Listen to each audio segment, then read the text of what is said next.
que él sí podría postular como designado a la Cámara de Diputados o al Senado. ¿Por qué?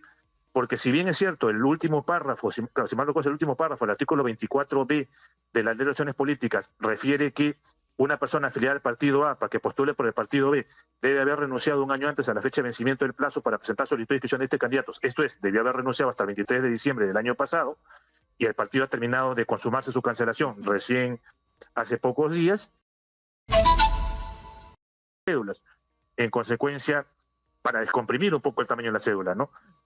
Con lo cual el tema, digamos, queda en el hecho de que lamentablemente no se establecieron algunos mecanismos complementarios que pudiesen haber permitido que haya menos, independientemente que tengas 40 y tantos partidos, que haya pocos símbolos en la cédula, ¿no?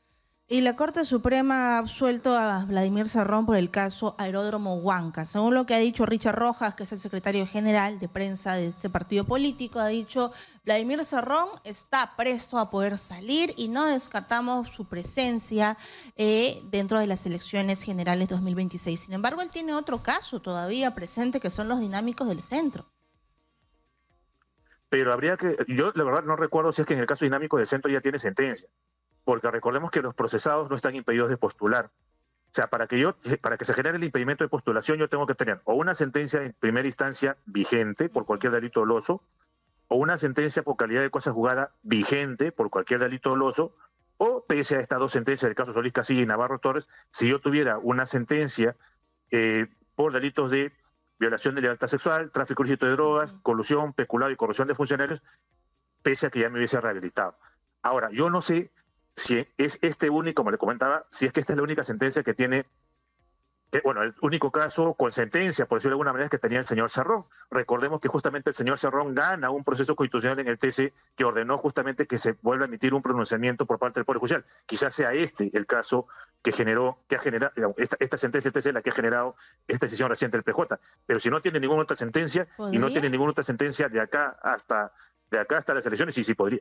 Porque él tenía 3 casos, ¿no? El caso Aeródromo Huanca con sentencia ya fue revocado. Estaba el caso Antalsi, fue revocado en enero de este año, y con los dinámicos solo tenía una detención preliminar. O sea, podría participar. Bueno, entonces, claro, si no tiene sentencia de primera instancia vigente, ni calidad de cosa jugada, puede sin ningún inconveniente postular. ¿Y cuál es el caso de Antauro Humala? Bueno, solamente haciendo un paréntesis para cerrar el tema de Cerrón. Correcto. Habría que evaluar en todo caso que si es que el señor Cerrón efectivamente está afiliado, efectivamente sigue figurando como afiliado a Perú Libre y desde cuándo. Ahora, pasando al tema del señor Antauro Humala como persona natural. El señor Antauro Humala, evidentemente, al cancelarse la inscripción del partido que tenía, digamos, su acróstico, por decirlo de alguna manera, ella no podía postular a una fórmula presidencial. Sin embargo, yo sí soy de la opinión que él sí podría postular como designado a la Cámara de Diputados o al Senado. ¿Por qué? Porque si bien es cierto, el último párrafo, si mal no recuerdo, el último párrafo, el artículo 24b de la Ley de Elecciones Políticas refiere que una persona afiliada al partido A para que postule por el partido B debe haber renunciado un año antes a la fecha de vencimiento del plazo para presentar solicitud de inscripción de este candidato. Esto es, debió haber renunciado hasta el 23 de diciembre del año pasado y el partido ha terminado de consumarse su cancelación recién hace pocos días. La regla o la exigencia de renuncia se da siempre y cuando el partido originario, o sea, el partido A, sigue inscrito a la fecha que yo quiera participar por el partido B. Y cuando yo quiera participar por el partido B, el partido A ya no va a existir, porque el partido Antauro ya fue cancelado incluso desde antes de que se convoque el proceso, de tal manera que el señor Antauro Humala, desde mi modesto punto de vista, al no resultarle aplicable esa exigencia, el último párrafo del artículo 24b de la LOP, llámese de elecciones políticas, podría postular como designado a la Cámara de Diputados, al Senado o al Parlamento andino, pero de ninguna manera podría postular como parte de una plancha presidencial. Correcto. O sea, su partido ya no figura en el Congreso, su partido prácticamente no existe. Sin embargo, él sí podría tentar de repente algún puesto, ¿no?, de representación nacional. Claro, pero para ello habría que complementando mi respuesta, tendríamos que verificar si el señor ya no figura en el registro de deudores de reparaciones civiles. Porque si sigue figurando en el registro de deudores de reparaciones civiles, no puede postular. Porque entiendo que ya se rehabilitó, creo que su rehabilitación aplicaba, creo que se aplicaba en enero, más o menos por ahí, de la sentencia que tuvo. Pero si sigue figurando como en el registro de deudores de reparaciones civiles, no va a poder postular. Claro, yo creo que esa es una duda muy pendiente y muy latente. ¿Los sentenciados pueden postular para las siguientes elecciones? Cuando tú ya has pagado tu condena, pues en la cárcel quiere decir de que ya has cumplido con la ley.